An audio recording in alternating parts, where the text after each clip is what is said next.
Good morning. Welcome to the worship service of the First Unitarian Church of Hobart, where we strive to put love at the center of how we show up in the world. So, each week, during our Sunday morning worship services, we join together in affirming that love is the doctrine of this church. The quest for truth is its sacrament. Service is its prayer. And this is our covenant, to dwell together in peace, to seek the truth in love, and to help one another. Since not everyone can attend in person, we are streaming this worship service online, and we extend a special welcome to all that are joining us virtually. The joys and sorrows portion of our service, however, is private, and we will temporarily pause the stream for that. Other than that, this worship service is being recorded and will be available for future viewing on our website. This morning, we'll be hearing from a couple of folks from our congregation, Liz Grantz and Jess Greenfield-Hillesland, and our minister, Pastor Tom. Now, please turn off your devices, and as you do so, allow yourself to enter sacred time together. Take a breath. And another. And join in the spirit of reverence. May we be reminded here of our highest aspirations and inspired to bring our gifts of love and service to the altar of humanity. May we know once again that we are not isolated beings, but connected in mystery and miracle to the universe, to this community, and to each other.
The flaming chalice is the symbol of Unitarian Universalism.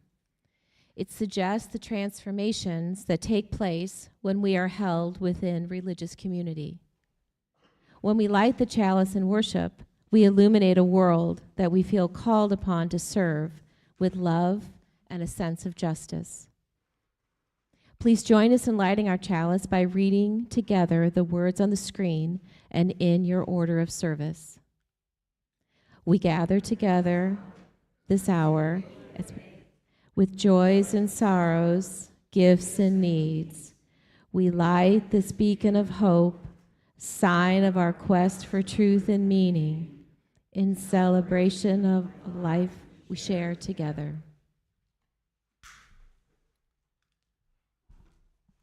So as a people who gather around covenant rather than creed, around the agreements that we make with each other, the promises to reach and to strive together, we engage in some recovenanting to remind ourselves that there are still higher things that we could reach for, that despite our imperfections, and maybe specifically if we're reaching high enough, we are bound to misstep in some way.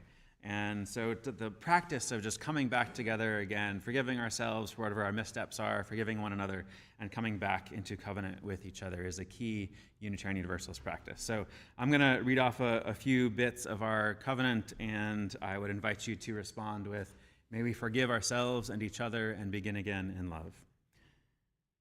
For all the ways that we have not dwelled together in peace, may we forgive ourselves and each other and begin again in love. For all the ways that we have not sought the truth in love, may we forgive ourselves and each other and begin again in love. For all the ways that we have not helped one another, may we forgive ourselves and each other and begin again in love. Having recovenanted with each other, I invite you to just turn and look at these beautiful folks who are here with you. Maybe give them a smile, maybe a wave, maybe the folks on the other side of the screen who are watching us over Zoom as well, the other side of the cameras. And then I invite you to open your gray hymnals to hymn 126, Rise in Body or Spirit, and join in song.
Please be seated.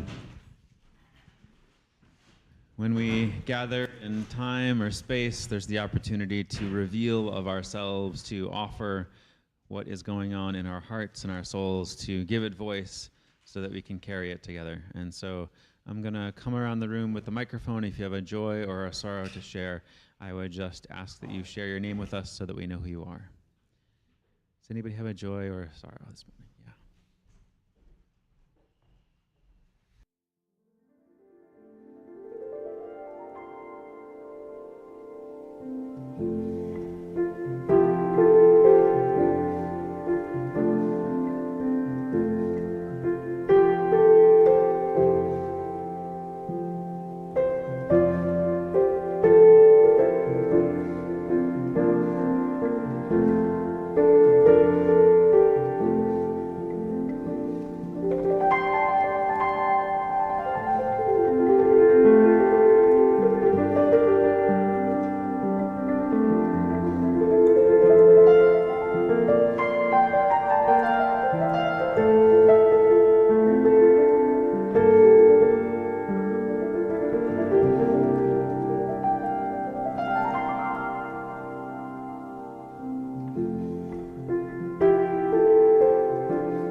of this community into ever more beautiful patterns. And I invite you to rise in body or spirit and join in singing our doxology.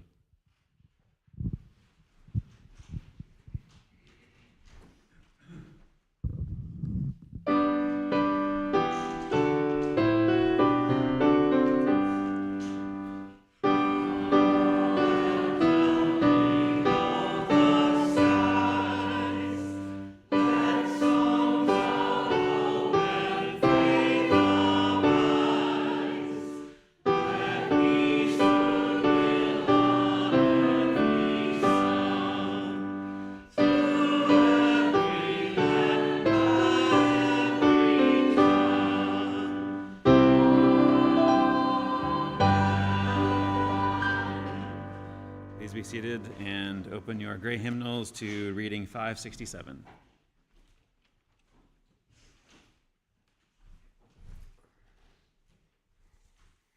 As Pastor Tom said, I invite you to now open your gray hymnals to 567. I will read the regular text, and I invite you to join me in reading the italicized text. I want to be with people who submerge in the task, who go into fields to harvest and work and row and pass the bags along, who stand in the line and haul in their places, who are dollar generals and field deserts, but move into common rhythm when the food must come in and the fire must be put out. To work of the world is common as mud, botched it smears the hands, crumbles to dust. But the thing worth doing well has a shape that satisfies, clean and evident.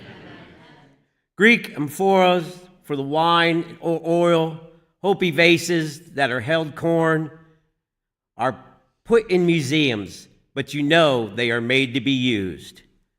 The pitcher cries, water to carry, and a person work that is real. We'll now read you the story for today. It's called The Shattering of the Vessels.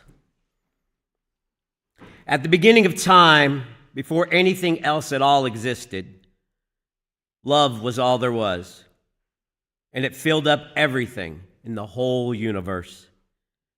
But love got bored and lonely. There was no one to be in love with. So one day, love decided to make a world. First, it took a deep breath. Can you all take a deep breath? How deep? Let me see. Deeper, deeper, deeper, deeper. Love got all squished up, taking the deepest breath ever. It was so squished that it squeezed out darkness. The darkness was all around, thick and shiny and black. It was beautiful, but now Lovin' couldn't see anything. Love waved its arms and its legs around, but the darkness was just everywhere. I have to do something about this, said Love. It thought for a minute. It tried to think of the most wonderful, beautiful, warm thoughts ever. Love thought harder and harder. And all of a sudden, Love called out, I want light. And pop. All of the warm and wonderful and beautiful thoughts exploded outward in 10 different directions and shaped themselves into 10 big glowing glass balls. Each ball was filled with a spinning lump of pure light and warmth. Some of the spare good thoughts that couldn't quite fit into the glass became dust and water vapor and seeds and molecules that could form animals. And Love said, this is amazing. I better make something for the light to shine on. So it waved its arms and kicked its legs, and all of the dust and water vapor and molecules that had been scattered around when the glass balls formed began to form into another huge ball. This one made of dirt, water, plants, and animals. Love called this Earth. The 10 balls of light started towards Earth. And if they had made it all the way there in one piece, the entire planet would have been exactly the way love wanted it. But the glass balls were too fragile to contain such a strong, powerful, wonderful, good thoughts. They broke open and shattered. And all the good thoughts shattered and flew out like sparks and were scattered like sand and seeds and stars. Those sparks fell everywhere on the earth in tiny little bits instead of the big clumps that love intended. "Oh no," said love. "I'm too big. I'll never be able to find all those tiny sparks. I have to make one more thing." So love waved its arms and kicked its feet one more time, and people appeared on earth. They didn't know it, but they were created with one job: to find those sparks, these tiny pieces of wonderful goodness, and bring them all together again into those big clumps. When enough clumps are there, I will recreate the big glass containers to hold them. And this time, I will set them down a little more carefully, love said. So all of us, from the time we are born, have a job. And that job is to help find love and more good and warm and wonderful things. And if we do that, we are fixing the world.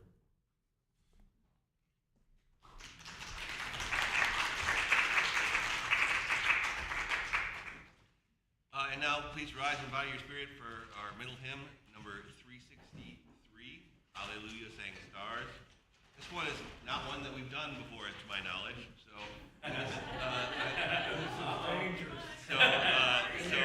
I'm going to sing it through once on my own, and then we'll all join together in song. Hallelujah, Sang Stars.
So a couple months ago, we talked about settling into our true shape. As an individual, as a congregation, not trying to be all things to all people. But the danger in that is becoming comfortably complacent in who we already are, never growing or changing. In an attempt to take on our true shape, usually we have to move beyond our familiar shape, which can be uncomfortable, it can be new, it can be different. Even if you were to suddenly gain the ability to fly or to become invisible, you might love it, you might think it's really cool, but it would take some awkward adjusting until it felt more familiar. In the first week of this series, we talked about how the inevitability of change can sometimes force us to adjust. Your children, after all, are going to age, whether you like it or not. But what about when something isn't inevitable, but is important? Important enough that we are willing to be uncomfortable. We had a congregational retreat a couple months ago, where we started with our strengths. What are the strengths of this congregation? And then building on those strengths, what is the vision that we have of 25 years from now for this congregation and its impact on the wider world? And then based on that vision of 25 years from now, what are 3 to 5 goals? Just 3 to 5 goals for us to move in that direction. And so these past few weeks, we've been having some folks speak who were at the congregational retreat to just share a little bit of their perspective, add a little bit of meat or whatever protein alternative you want onto the bones of these goals. And so this morning, I'd like to invite up Lynn Grantz to share some thoughts on some of what we talked about at the retreat. Come on up, Lynn.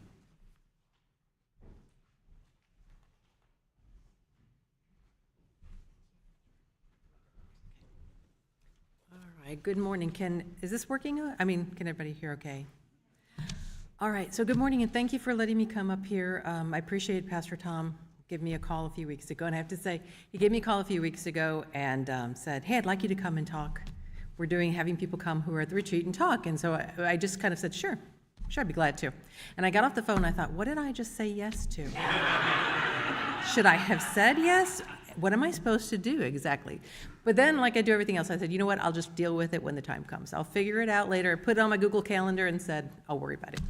So luckily, when the time came and I had my calendar, I called Noelle, who I could brainstorm ideas with. And she sent me, luckily, you sent me all your pictures of the flip charts that we had. And so I looked it over and I thought, well, I'm not sure exactly what to talk about, but I'm going to look through it and see if there's anything that kind of draws my attention that I want to talk about.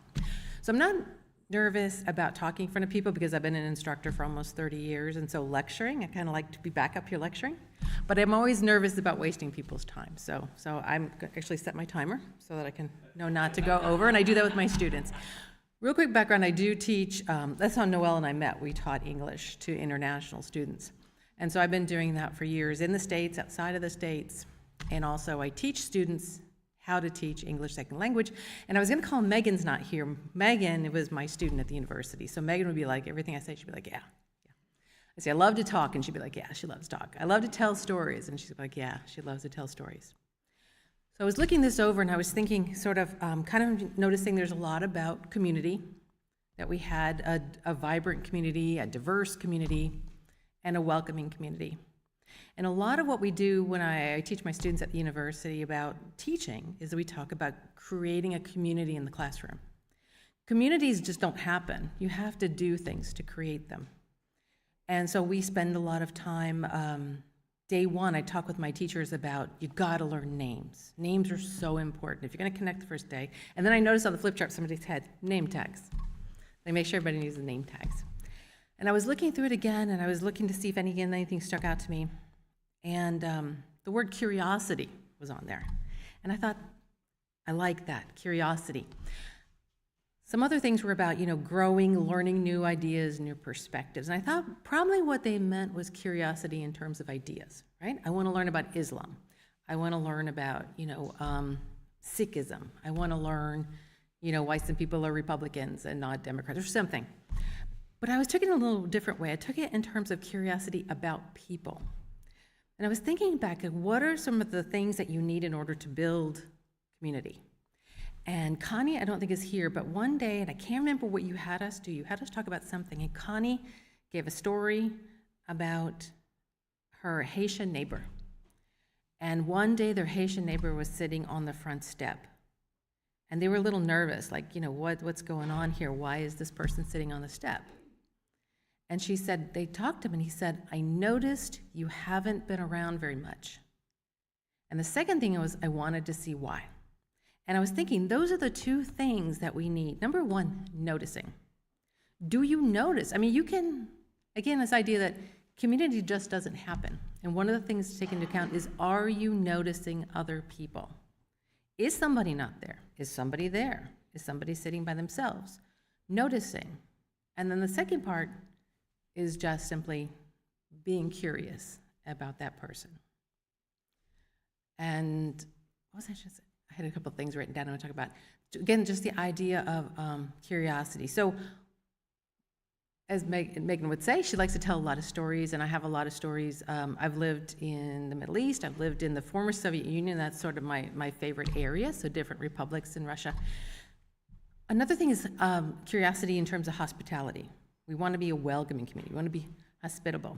And one thing I've noticed is when you're in other countries, I was noticing this, I took an Uber the other day, and when you're in a taxi in the Middle East or Central Asia or someplace, you get in that taxi, and right away the taxi driver is, what's your name? Where are you from? How are you doing? What do you think of our country? Where's this? Somebody asked me, I was in the middle of nowhere, Kyrgyzstan, in a minibus, and the driver said, where are you from? And I said, Chicago, because you always say Chicago, and he goes, oh, Chicago, Al Capone, bang, bang. That was so funny. But the point was they asked questions, right? And in the Middle East, of course, it's like, are you married? Do you have kids? Why don't you have kids? Where do you work? How much do you make? But the point is, it's through asking questions that people feel comfortable, that people feel like, My sister, who always hated people, I think it was a badge of honor with her that she was not interested in other people, she did not like other people. She said one day to me, she goes, you can talk to anybody. And I said, you know what? I can talk to anybody. Because people are really interesting. No matter what, everybody's got a story. And that story's gonna be different from my story, and I can learn so much from that person. Their views, what they've experiences. I always say to my daughter, you can listen to their mistakes and not make the same mistakes. Like instead of learning from your own mistakes, let them make the mistakes, and then you can learn from them.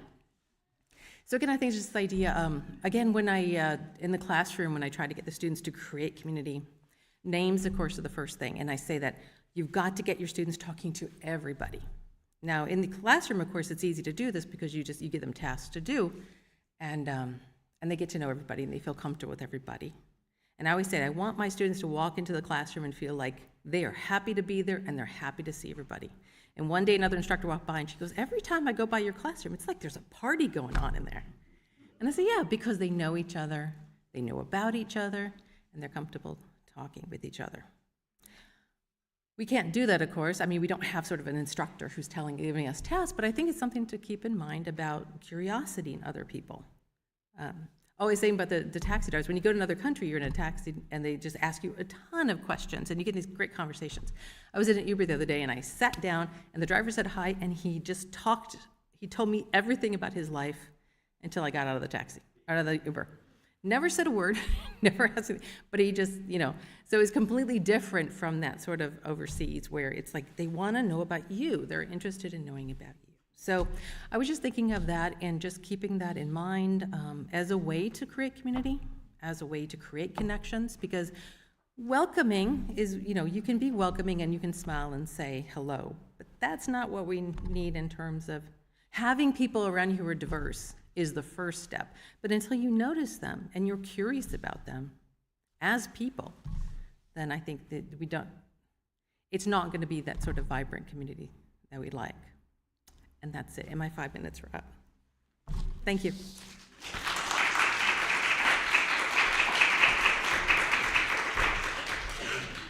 Thank you, Lynn. And Jess is going to come up and share with you now.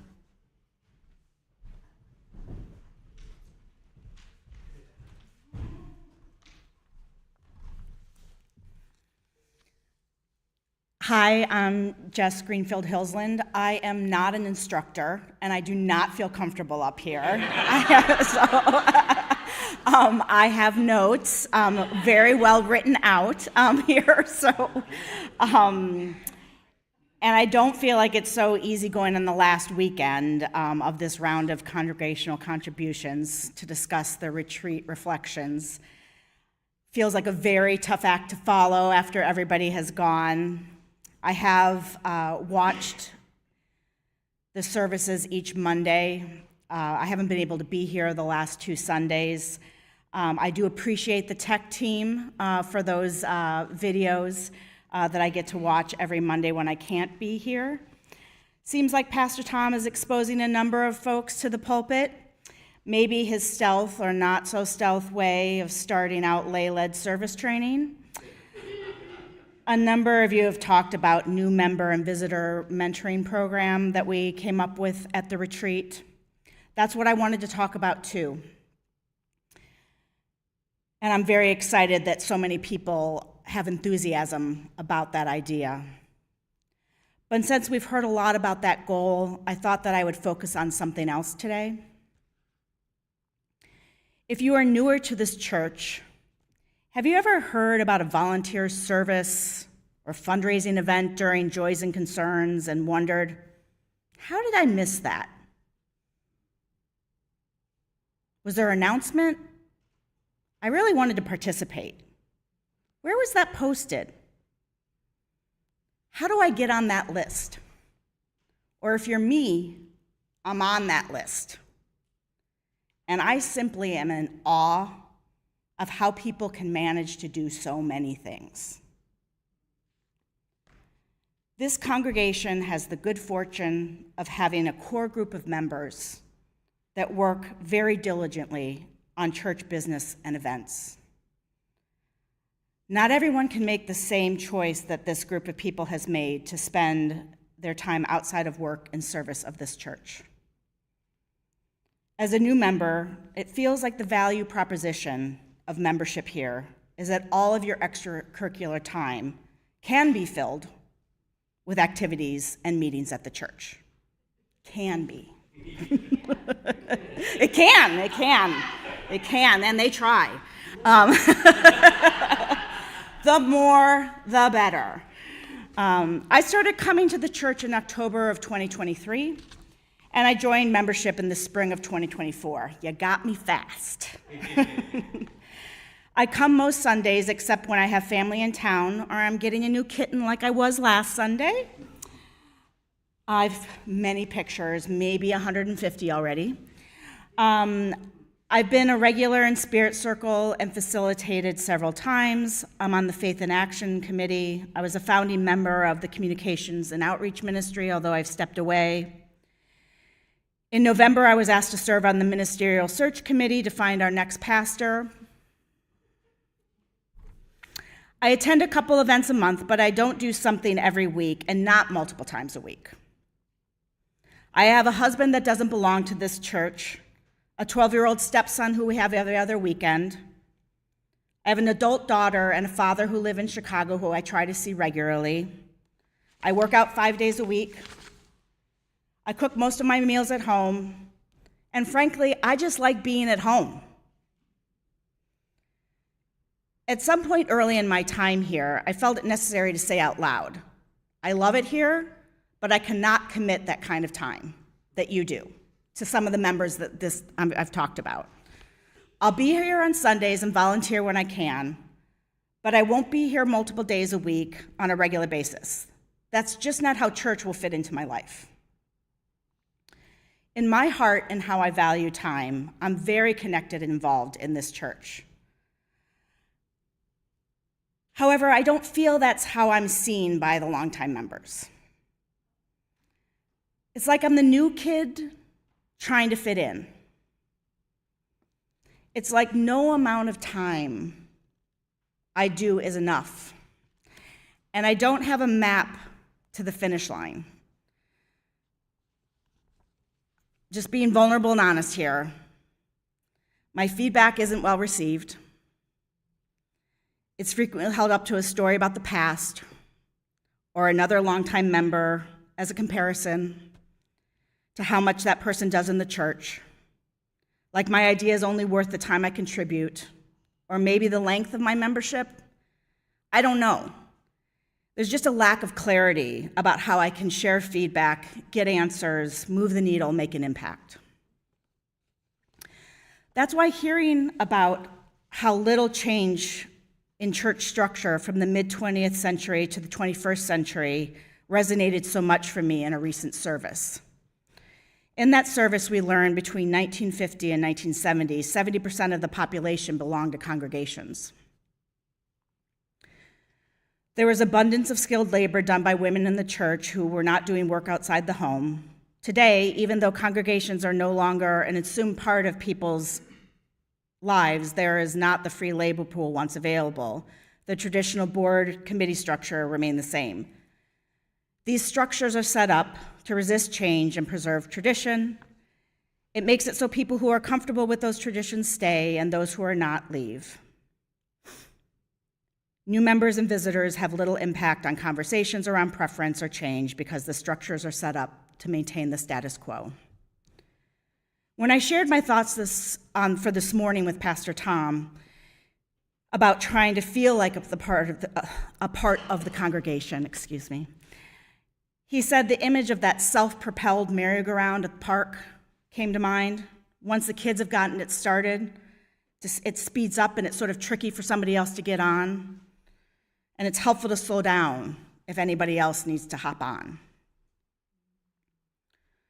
There's this business idea of slowing down to speed up. In a McKinsey & Company article of the same name, they argue that when teams slow down and experience the value of deep dialogue and setting the right attention and intention, it actually led them to be able to make decisions more expeditiously. Adding a quote from a global CEO, "What time you lose in decision-making, you gain in execution." So if you weren't at the retreat, you might not know how we got to this list of 5 goals.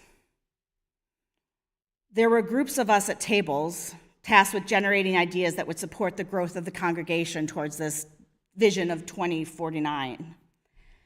So there's a long list of the contribution of equal numbers from each table at the retreat. Then each person received an equal number of stickers.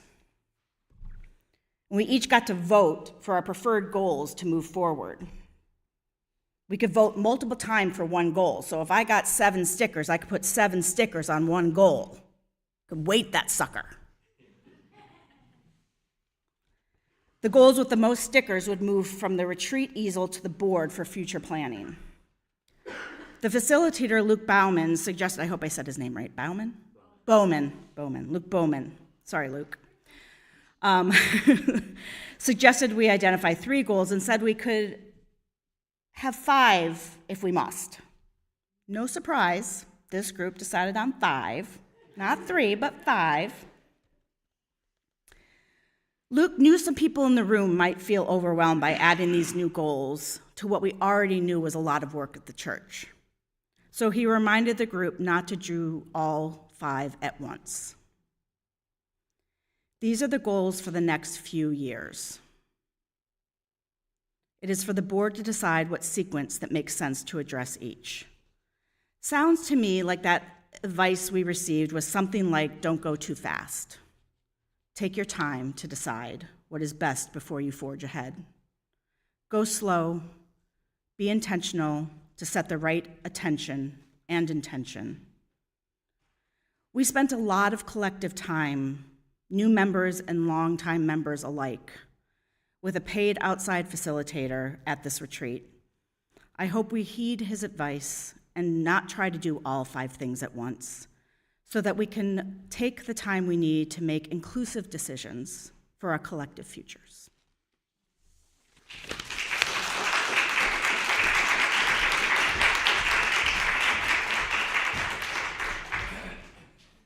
Thank you, Jess. Thank you once again, Lynn.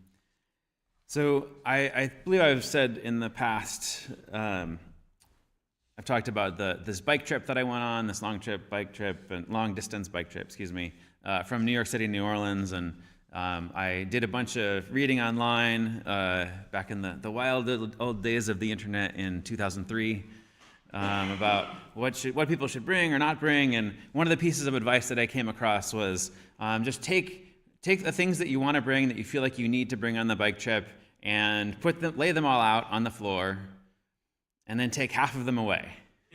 And so I tried doing that, and I thought, well, I'll just take a few of them away, and I can fit. And I had these saddlebags to put on my bike, and I was starting in New York City, and so I had 85 pounds of gear strapped to my bicycle, which when you're riding the bike downhill is not too bad.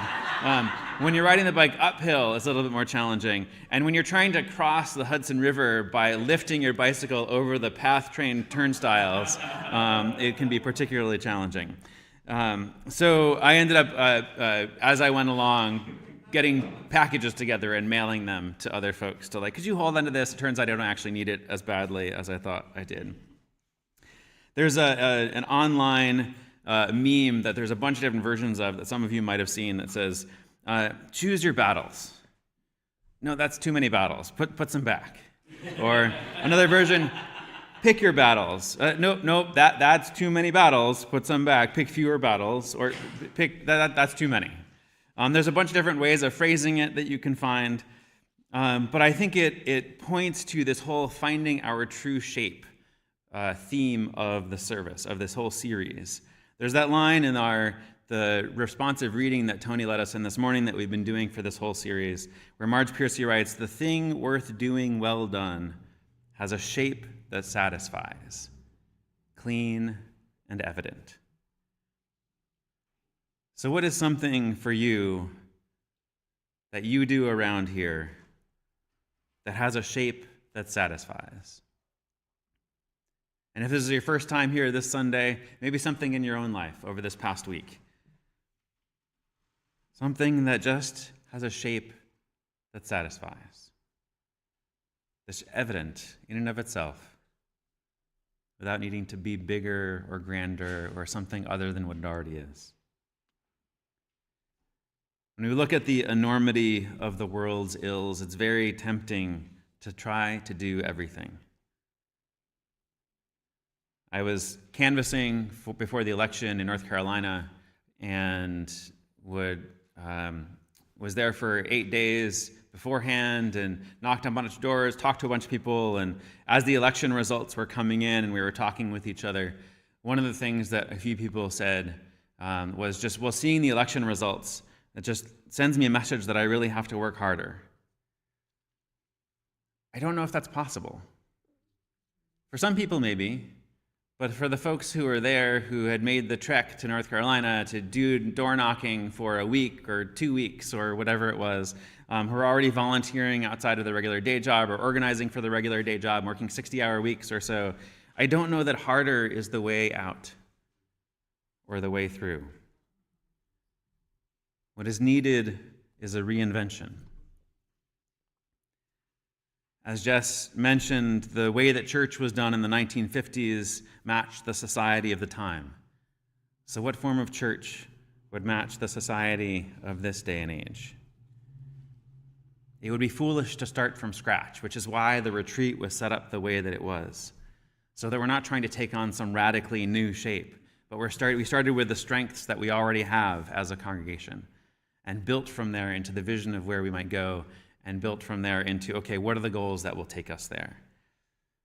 How can we make space, not just for conversations about what of the past or present should be preserved, and not just for the conversation about what the people who are around here would prefer, but about a mission that inspires passion and excitement, both in this congregation and also in the broader community of which we're a part. In the first week of this series, I talked about the danger of letting the preservation conversation and the preference conversation, a little over-animated with my hand there, the conversation about what we want to preserve from the past and the conversation about what we want to prefer in the present overtake the conversation about our mission into the future. It's important for us to not settle into being a lifestyle enclave of people who belong to a similar demographic. There was a series of workshops that our denomination put together a few years ago, specifically for small congregations. And small congregations in Unitarian Universalist world is fewer than 125 folks. And one of their key messages was pick one or two things. That could be worship and social justice. That could be social justice and some kind of spiritual practice group. That could be worship and some kind of arts community, but just pick one or two things and focus on those. When we look around the world, we see how much the vessel's been shattered, particularly as we look ahead to these coming years. How can we rebuild a society or build for the first time, a society in which all are welcome and are able to find that sort of community that Lynn was talking about? and that Jess was gesturing to. What needs to be put back together again? What care and conscientiousness can we bring to our moment-to-moment interactions with each other? Where do we find those sparks of passion? Over the past few weeks, Tony and Michelle and Duncan and Carrie and David and Amanda and Jess and Lynn have all shared about their wonderings or excitements about the goals that the congregation came up with at the retreat. And I asked them to come up and speak about what was stirring most loudly for them, a sign of where the energy is. I specifically wanted it to be an open invitation to see where that inspiration lay. Because if the energy is not there, then it's not a missional task, whatever the words say. And if the energy is there, then it probably has a hint of something that's important. And so it's for us to let the inessential fall away. And so I'd like to invite you into a moment of meditation in just what you've heard this morning, or if you're able to join us in previous Sundays, what you've heard throughout the rest of the series. Where is the energy for you? Just as you sit here in this room right now, in the pew that you're in, where is the energy for you? Maybe it's something in your experience of this moment. Maybe it's something that's calling to you this afternoon, or something that you're planning on going to do. Maybe it's something this coming week that you're excited about. Maybe it's about a headline that you read this morning that shook you. Or something that's going on with your friends or family that has you feel care and fear for them.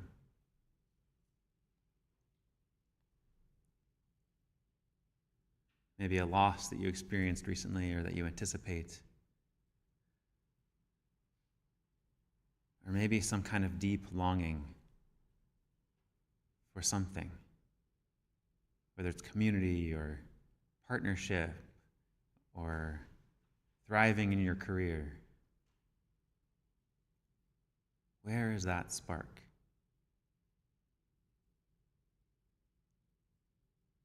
Be it a spark that feels heavy or light, that feels bright or dragging you down. How much space can you make for that spark within yourself? How much care and appreciation of just, oh, this is how much I care about this thing. This is how meaningful this is to me.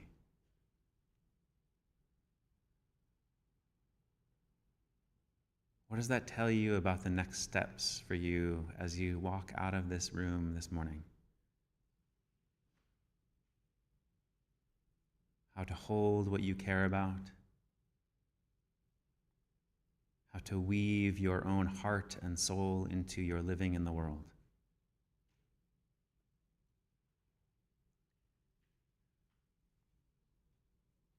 I invite you to join with others on that journey, whether in this room or other folks in your life, to speak, just like we did in Joys and Sorrows, to speak that aloud so that we can share it and hold each other to being on that journey together. Blessed be.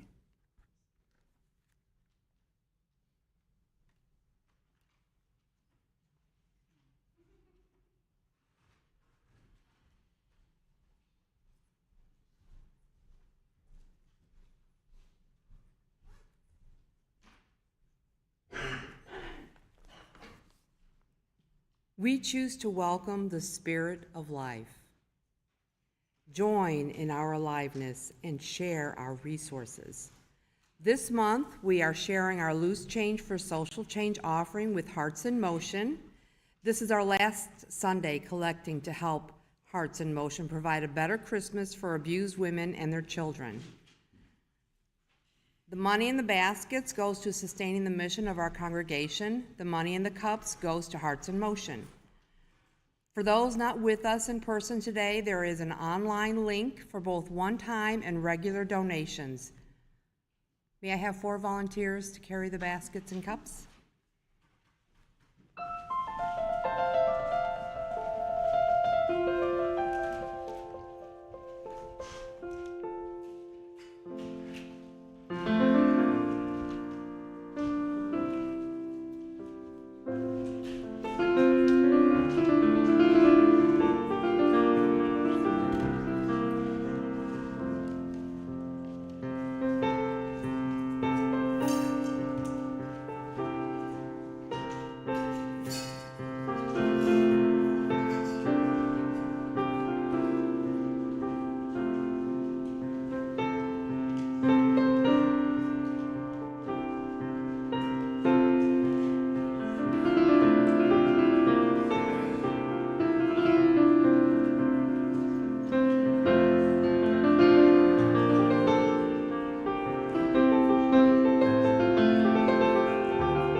For your prayers, your presence, your service, and your gifts, we are truly grateful. Have some announcements here. Faith in Action invites everyone to an outing in Gary today after coffee hour. Miller Beach Arts is hosting artists in the community for an exhibit entitled Illuminated. The artist talk is at 2 p.m. today. The event is free and open to the public. Please talk to Michelle after service if you have any questions or would like to carpool. Also, we are hosting a one-man Christmas carol on December 22nd at 5 p.m. Grant Fitch is an award-winning local actor and professional storyteller who frequently joins us at First Unitarian, joining the choir or participating in services. He will perform his one-man version of the Dickens classics for a First Unitarian fundraiser. He's been doing this for 21 years, which is amazing to me. Fitch brings all the characters vividly to life. Meet the lovable Bob Cratchit and Tiny Tim, as well as the miserly Ebenezer Scrooge, along with Marley's ghost and the spirit of Christmas past, present, and future. Even if you're familiar with the mini-screen versions, Fitch includes scenes from the original novella rarely depicted on films. Doors will open at 5 p.m. for appetizers and the cash bar. The show starts at 6. There will be a 30-minute intermission halfway through the show. And we ask that you please RSVP for the one-man Christmas carol. In your handout, there is a QR code. You can scan it that way. Also, we have our Christmas Eve Vespers service, December 24th. Please join us on Christmas Eve for a special Vespers service at 5 p.m.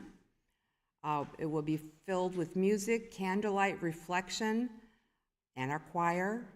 The doors open at 4:30, and afterward, we invite you to stay for a potluck dessert gathering. Bring your favorite holiday-themed desserts to share and celebrate the spirit of the season with us.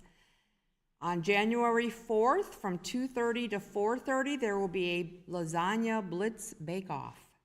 Our church is partnering with Pastor Leah's Hobart Methodist Church to bake lasagnas for families in need in Hobart through the nonprofit Lasagna Love. If you would like to volunteer to help assemble, bake, and deliver lasagna to a family in need in Hobart area, please contact Michelle. Very busy lady over here.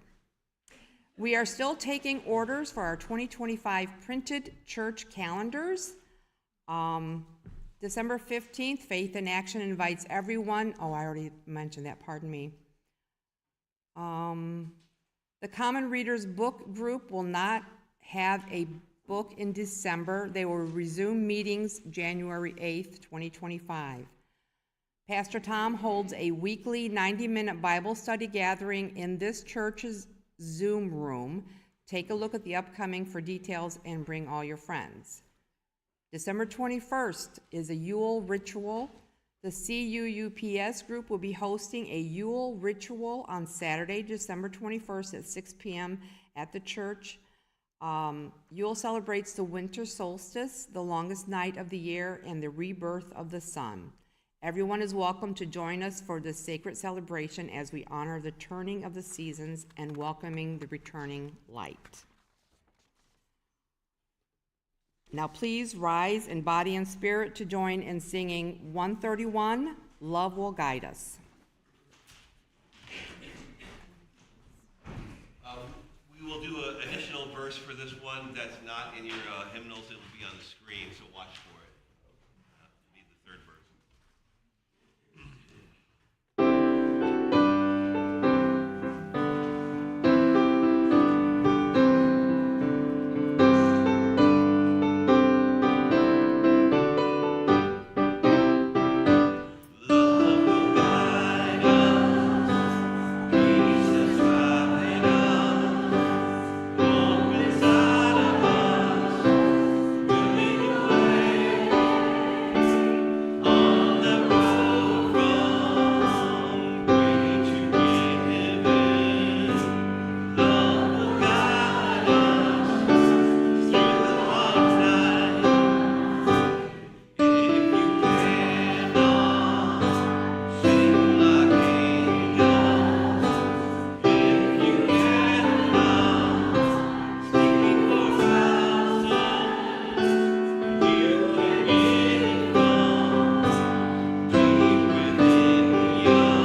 song. Thank you, Jeremy. Please be seated, obviously. The closing words are from number 693 by V. Emil Good, I'm gonna butcher the name, Gudmundsson. And now may we have faith in life to do wise planting, that the generations come may reap even more abundantly than we. May we be bold in bringing to fruition the golden dreams of human kinship and justice. This we ask, that the fields of promise become fields of reality.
I invite you now to join me in reciting the words in blue to accompany our extinguishing of the chalice.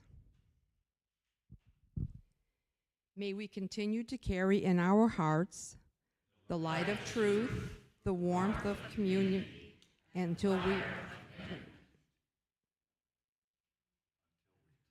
we meet together again.